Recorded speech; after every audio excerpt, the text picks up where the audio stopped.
Today I am sharing the top lessons I learned when I was running my planner sticker shop and how you can avoid them in your business.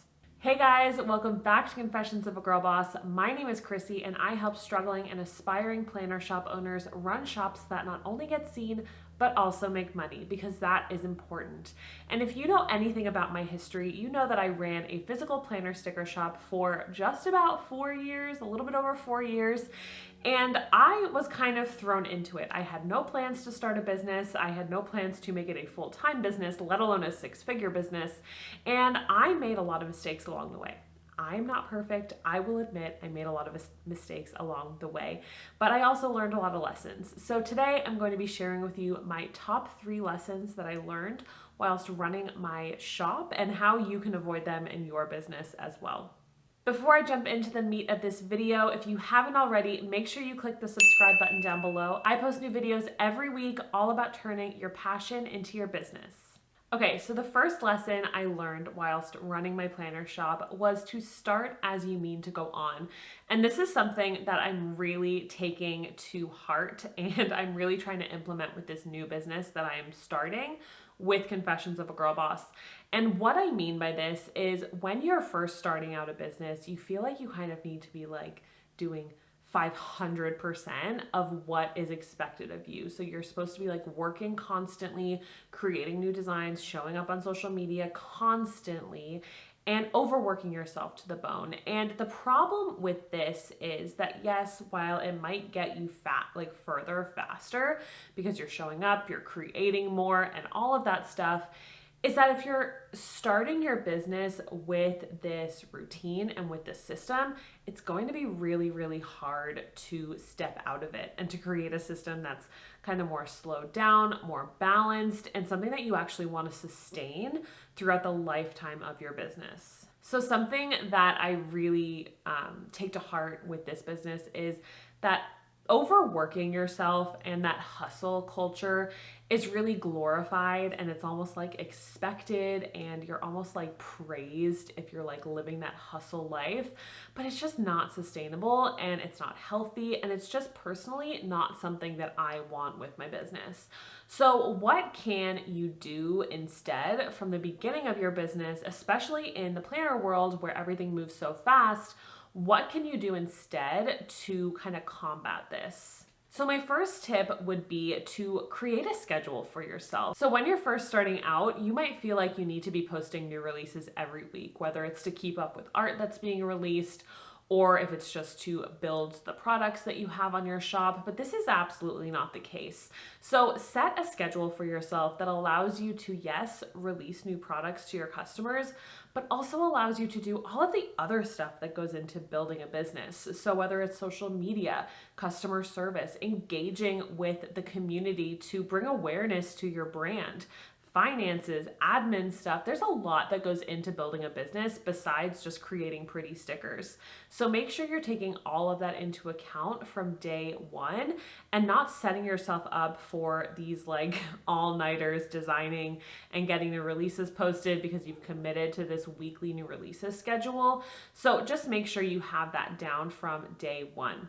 Another thing that you can do is set boundaries within your business. So if you have customer service hours, make sure you're sticking to them. And if you don't have customer service hours, maybe it's time for you to set them. You do not have to be attached to your phone 24/7. This is something that I really struggled with. I reply to emails like crazy fast. Even my husband the other day, I replied to an email like crazy fast that he was attached to, and he replied and he was like, "You are so quick." It's a problem, but it's something that I learned within my planner shop is that I do not have to have customer service messages turned on my phone. And I actually turned off the notifications for customer service messages on Etsy and also reviews on Etsy because one, I didn't want to feel like I had to reply straight away, but two, it gave me like anxiety when like I was getting all of these notifications, and I just wasn't able to like properly switch off. So you do not have to have notifications turned on your phone for all of that stuff. Set a time within your day that your head is clear and you're just like ready to tackle them, and then dive into your inbox. Check out those reviews. See if there's anything that you need to address within those reviews, maybe if somebody was unhappy, but don't feel like you need to be turned on to them all the time. My third tip for combating this kind of hustle culture mentality is to give yourself days off. Now, I know as business owners, there's always something that we should be doing, or no, we could be doing, not should be doing, to grow our business. And being solopreneurs, it's hard not to constantly be working. But trust me, giving yourself days off, it might seem like it's counterproductive to growing your business, but it's actually going to get you so much further in the long run because you're not going to be overworked and you're not going to have that burnout. And my last tip for combating this hustle mentality is to hire out help as soon as you can. Now, this is something that I'm also doing with my business. I've hired a video editor, I've hired a virtual assistant, and it's just making my mindset, like I'm just so much more excited about certain elements of my business now because I know some of the weight has been taken off of my shoulders, but it also means that I can tackle different areas of my business at the same time because it's not all reliant on me working. So hiring out help is very valuable in your business. I know a lot of people in the planner community will hire out people to cut their stickers. And in fact, when my husband worked for my business, that is what he did. And it was definitely a learning curve because you always feel like you can do it best and that you should be doing it. But trust me, taking some of that work off of your shoulders, it'll feel so, so good. So if you can afford it, hire out some help. Now, my second biggest lesson that I learned when I was running my planner shop is that finances will catch up with you. And when I was first starting out, I did not keep track of my finances consistently. I was definitely one of those people that was scrambling the week before taxes were due to get all of my receipts in order and to figure everything out. But as the years went on, I realized, as my business is growing, I can't keep up with this. One, it's stressful, and two, it's stupid. So what I actually did is I invested in the Paper and Spark spreadsheets. Now, if you haven't heard of them, they are literal gold for planner shop owners or Etsy or Shopify sellers in general. They are gold. So I will leave a link to these in the description box down below. So definitely go check them out. But essentially what they are is they're spreadsheets where all of the formulas are already plugged in. So you literally just copy and paste all of your data from Etsy and Shopify, and you put in all of your expenses. And it has everything just like laid out for you perfectly. So when tax season comes, all you have to do is copy and paste into like TurboTax or whatever you use. And it's just so easy. So like I said, I will leave them linked down below if you want to check them out.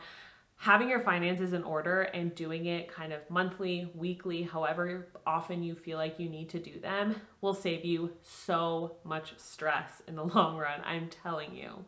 And the last biggest lesson I learned when I was running my planner shop is that making a quick buck might be tempting, but it's not the smartest business decision. And here's what I mean.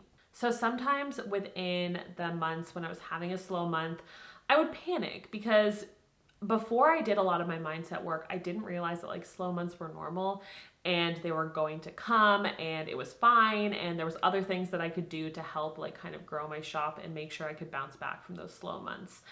But when I was in those slow months, like I said, I panicked. So what would I do? I would host flash sales. I would put like 500 kits up for $2 Tuesday. I remember I did a Hobonichi kit, $2 Tuesday, like a few weeks in a row, and there was like 200 Hobonichi kits up there. Okay, I'm probably exaggerating, but there was a lot of Hobonichi kits up there for $2, and I sold a lot. Like I probably sold like over 1,000 sheets, but I was also working on those orders for a really, really long time.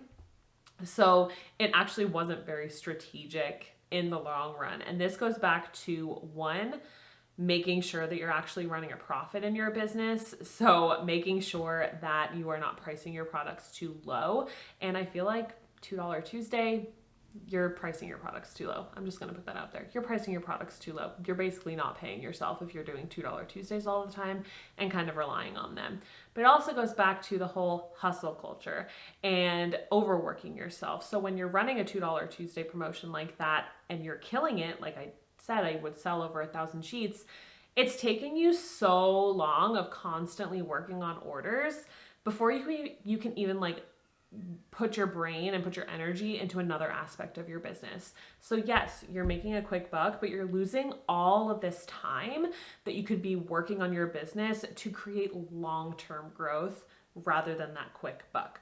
So yes, while I know running a flash sale or participating in $2 Tuesdays might be really tempting, think about the effects in the long run. Think about what profit you're actually going to make from running a promotion like that, whether it's $2 Tuesday, a 40% off sale, a 30% off sale, or even higher, which is just crazy.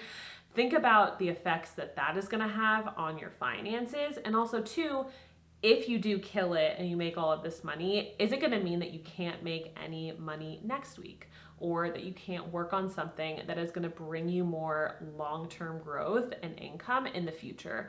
So yeah, making a quick buck, it's very tempting, like I said, but it's definitely not the smartest business decision. So those are my 3 top lessons that I learned when I was running my planner shop.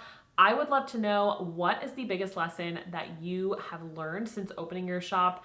Did you like any of these lessons? Did you learn anything? Are you going to change some of your habits because of them? Let's chat in the comments down below, and I will see you in my next video. Bye guys.